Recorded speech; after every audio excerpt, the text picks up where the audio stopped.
The 5 a.m. Club by Robin Sharma. What does an artist, an entrepreneur, and a billionaire have in common? They all start their mornings at 5 a.m. It might sound crazy, but by following their story, the 5 a.m. Club 2018 will show you how you can revolutionize your morning, reclaim your life, and get more personal growth and passion out of the first hour of your day than most people do all week. Introduction. What's the secret to becoming a billionaire? There must be one, because if we all knew how to get there, surely everybody would have $1 billion by now. But the truth is that there is no singular secret to success. Everyone employs different methods on their road to achieving their dreams. And in the case of one very successful billionaire, that secret was starting his day at 5 a.m. In fact, he was so confident in this method that he attributed all his success to that one simple practice instead of his natural business acumen or the hours he'd invested in his company. And fortunately for you, it's not a secret. Through the course of this summary, we'll learn how to join what he called the 5 a.m. Club and why it can revolutionize your life. We'll even take a look at some interesting facts like why slowing down your brain is so important, why early mornings are key for jump-starting your day, what a successful morning routine looks like. Chapter 1. The 5 a.m. Club. For the purpose of this summary, let's imagine a group of people, and let's say their roles are similar to those of the members of the Breakfast Club. We have an entrepreneur who feels his life lacks purpose. We have a frustrated artist who's trying to spark their creativity. And last but not least, we have a billionaire mentor, a wacky character with some unconventional success secrets to share. So, let's say they all meet at a professional conference which centers around a keynote speaker known as the Spellbinder, a business guru renowned for his ability to captivate audiences and impart life-changing success tips. So, following the keynote speech, the billionaire approaches our artist and entrepreneur in disguise. Rather than dressing like a billionaire, he was in fact severely underdressed for the occasion. But this too was part of a calculated strategy. To remind himself and others that money isn't everything, and that you can't judge someone's wealth or worth by their appearance, he often dressed as though he was very poor indeed. Given his appearance, you can imagine the others' surprise when he told them that he'd made a fortune by following the Spellbinder's advice, and that the Spellbinder was actually his personal mentor. Already intrigued, the two listened as he told them how the Spellbinder had taught him that many people want extraordinary things to happen to them, but that truly great people understand they can create those extraordinary events themselves. So, when he told them that the key to unlocking an extraordinary future lay in one tip that was more important than anything else, they couldn't wait to find out what it was. They were even more surprised when he told them that the secret was as simple as crafting a world-beating morning routine. But when the billionaire offered to teach them everything he knew the next day, if they met him at 5 a.m., they jumped at the chance. And that's how their journey began. Chapter 2. Elite performers get up at 5 a.m. Like most of us, our artist and entrepreneur weren't used to getting up that early in the morning, and they listened blearily as their new mentor told them that getting up at 5 a.m. had taught him to break free of the mediocrity that so easily ensnares people. He also informed them that rising at this hour had enabled a number of successful people to revolutionize their productivity and rise to the top of their game, including such notable greats as Mozart and John Grisham. Here's why it works. We all have a limited amount of mental energy for each day. Think of it as your cognitive bandwidth. That limited bandwidth gets occupied by a variety of conflicting sources throughout the day. From the moment you wake up, everything from your job and your relationships to the news and social media are demanding your attention. These constant demands leave us feeling pressured to multitask, ping-ponging our attention back and forth from one thing to another, so that our ability to focus on one consistent thing is severely weakened. But by lunchtime, we've already been inundated with so many demands that our ability to focus on anything is almost depleted. But starting your day at 5 a.m. effectively hotwires your brain so you can maximize your focus. That's all thanks to the concept of transient hypofrontality. Put simply, this means that when you wake up at 5 a.m., your brain's prefrontal cortex, which processes rational thought, is temporarily impaired. So if, like me, you typically start your day being plagued by worries, doubts, and fears, one advantage of getting up at 5 a.m. is the ability to temporarily silence them. And as an added bonus, during this time of day, your brain is pre-programmed to stimulate the production of dopamine and serotonin, both of which will make you happier and give you a more peaceful start to the day. So, when you minimize unproductive thoughts and negative self-talk and replace them with energy, peace, and productivity, it stands to reason that you'll enter a natural state of flow in which you're happier and more focused. And if you start your day with that kind of boost, there's no limit to what you can accomplish. But if that's not enough to convince you to forego a few hours of sleep, you might also want to consider this. If you want to be at the top of your game and class yourself amongst the top 5% of the world's elite performers, you have to be willing to make commitments that the other 95% of the world aren't willing to make. And most people definitely aren't willing to get up at 5 a.m.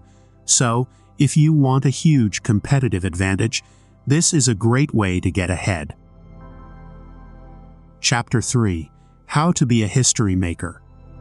There are people who accomplish things, and then there are people who make history and become household names. The latter category is comprised of people who set records, break boundaries, and make contributions so significant that they are immortalized through their success. But what's the difference? And what determines the type of success you have? According to our billionaire mentor, a history maker is defined by their 4 areas of focus. The first is their ability to capitalize on their talents. This doesn't mean that they're the most talented people, but rather that they make the most of what they have.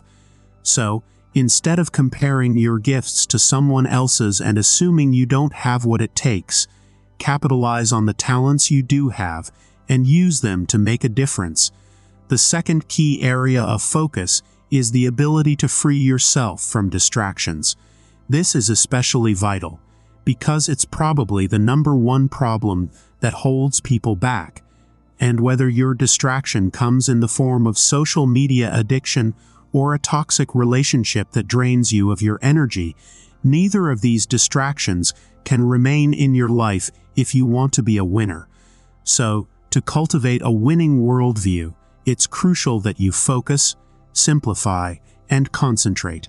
Start by eliminating multitasking from your life and become a purist instead, devoting your attention only to a few key projects instead of spreading yourself thin between loads of little tasks throughout the day. It's also vital that you eliminate distractions. So take an aggressive spring cleaning approach to the mental clutter of your life. Turn off notifications when it's inhibiting your focus. Cancel activities that don't add joy and value to your life. And most importantly, give yourself a distraction-free hour to jumpstart your day by joining the 5 a.m. club. Thirdly, it's also important to understand the power of day stacking. Put simply, day stacking means that accomplishing a few small tasks each day is more important than doing a couple of big things once in a while. So, work on strengthening one small skill or ability a little bit at a time each day. If you want to get on top of your email inbox, cultivate a better daily routine, or improve your performance in a few little areas, this is the perfect way to do it. And last but not least, the final key area of focus for history makers is practicing personal mastery. This concept is based off psychologist Anders Ericsson's theory that a person must invest 2.75 hours of daily practice in a skill before they reach the level of elite mastery. So, if you want to master yourself and truly become capable of orchestrating a successful future, invest the first 2 hours of each day in working deeply on yourself, your mindset, and your attitude. Chapter 4. Your 4 Interior Empires. If you've ever attended a professional conferences, chances are that you, like our artist and entrepreneur, have frequently heard that you should work on your mindset. But the billionaire acknowledged that the mindset is actually only one of 4 interior empires which require constant attention and personal improvement.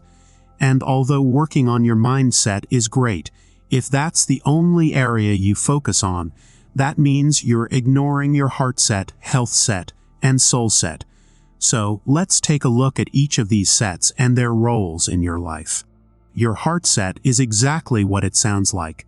It's the state of your emotional well-being. And because each of your 4 interior empires are connected, the strength and stability of your mindset doesn't matter if your heart set is in shambles. And even though Sigmund Freud has largely been discredited, he was right when he asserted that unexpressed emotions will never die. They are buried alive, and they will come forth later in uglier ways.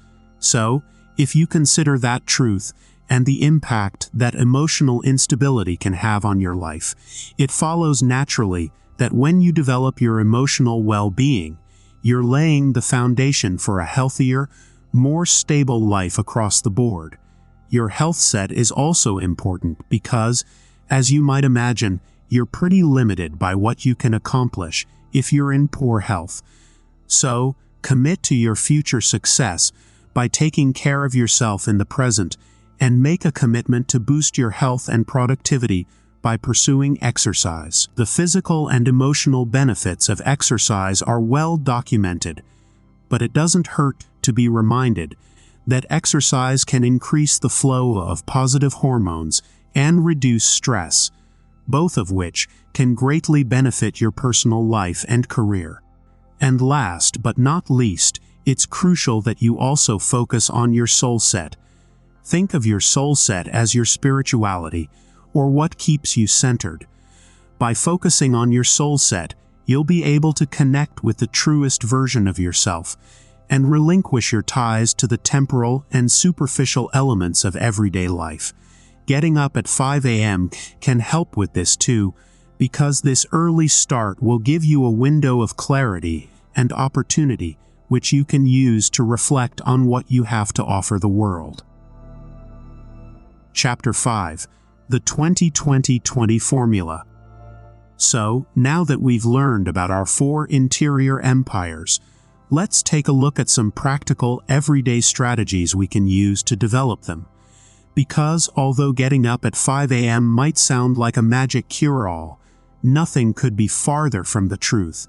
In fact, unless you use that time to be productive and take actionable steps towards personal improvement, 5 a.m. will be no different from any other hour you could get up.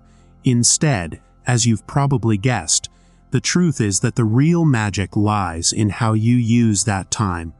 And the Billionaire's 20-20-20 method is the perfect way to optimize your productivity. Operating on the principle that you should use 20 minutes to move, 20 minutes to reflect, and 20 minutes to grow, this method taps into each of your 4 inner empires and helps you strengthen them for a healthy start to your day. So, first start by engaging in 20 minutes of vigorous exercise. I know that's probably the last thing you want to do at 5 o'clock a.m., but remember what we talked about earlier, about how your brain is free of inhibitions and stresses at this hour. The good news is that if you can spring out of bed at 5 a.m., you'll sort of get a chance to catch your brain off guard before it's awake enough to remind you that you don't like exercising at 5 a.m. So, take advantage of that opportunity and concentrate on moving vigorously enough to really work up a sweat. You want to specifically ensure you're sweaty because sweat decreases the cortisol or fear hormone in your brain and generates the protein BDNF, which promotes the formulation of new neural connections. This means that just 20 minutes of active sweating can actually program your brain to think faster, which will enhance your productivity for the day. Once you've done that, use the little window of time between 5:20 to 5:40 a.m. as a time of deep reflection and solitude. Before your day is flooded with conflicting pressures and distractions, take a few moments to reflect on what's most important to you, and use this time of reflection to center your focus on your top priorities. Once you've taken about 10 minutes to reflect, use the remaining 10 minutes to write your thoughts down in a journal. Document your ambitions, fears, frustrations, and the things you're grateful for in a journal. As you do so, envision yourself surrendering these stresses to the paper and removing their weight from your own heart and mind. After you're finished writing, use your remaining few minutes to meditate. Studies show that meditation also helps to reduce fear.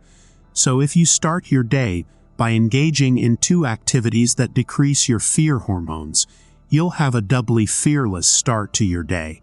Meditating on the new insights you've gained through your reflecting and journaling can also help you to feel calmer and more centered, and you'll be able to carry this sense of peace with you throughout your day. Now it's time to use the last 20 minutes of your morning's first hour. This is the time for growth, so take these 20 minutes to learn. Whether you're listening to a podcast that stimulates thought, reading a biography, or learning something new about business, psychology, or innovation, you can tailor your learning experience to the interests that most benefit you and your career. Keep in mind that every successful history maker is also defined by their love of learning and commitment to growth. So dedicate yourself to spending 20 minutes of each morning in pursuit of knowledge. So, there you have it. This method not only provides you with a ready-made perfect morning routine, it also shows you how to unlock the full potential that's accessible to any member of the 5 a.m. club. Chapter 6. Embrace Sleep. A system which asks you to get up at 5 a.m. probably doesn't sound like one which prioritizes sleep. But in fact, a good night's sleep is integral to achieving life-changing results with the 5 a.m. club. Because, as the billionaire explained to his new protégés, research has shown that sleep is one of the key factors at play when it comes to predicting life expectancy. And how you spend the last hour of your day is every bit as crucial as the way you spend your first. If you're like pretty much everybody today, you know that whether you're a working professional, a student, or a parent, we're all sleep deprived. Studies show that technology can be pinpointed as the primary source of our sleep deprivation, especially given that the blue lights produced by our phones and TVs, our favorite devices to look at before we go to sleep, reduce melatonin, which is precisely the chemical that promotes sleep. So, in order to cultivate healthy sleep patterns, leading sleep research advocates disconnecting from your tech devices no later than 8 p.m. Doing so will help you achieve a better quality of sleep and feel truly well rested by your 5 a.m. wake-up time. However, sleeping isn't the only way to rejuvenate yourself. Another great strategy the billionaire recommends for maximizing your performance is something called the twin cycle of elite performance. Here's how it works. Rather than burning yourself out with prolonged periods of frantic productivity where you try to accomplish everything that needs to be done, oscillate between periods of passionate work and deep renewal to bring balance to your life. By intentionally dedicating your time to relaxation, as well as work, you're recognizing the value of mental health and optimizing your potential. And as you make active efforts at self-care, you minimize the potential for burnout, thus giving yourself room to grow in both a performance phase and a recovery phase. However, that may be difficult for some of us to accept. Those who operate on an all-work, no-play mentality, like our entrepreneur in the story, might struggle with the necessity of slowing down and taking time off. We might even feel guilty when we're not working, as if we're using our time for less worthy things. But if we remember the value of tending to our interior empires, we can recognize the necessity of balance and cultivate a healthier life. Chapter 7. Final Summary. Owning the first hours of your morning is critical to unlocking your potential for each day. So, if you want to boost your creativity and optimize your productivity, make a habit of getting up at 5 a.m. each day and using that first hour to follow the 20-20-20 method so you can jumpstart your day.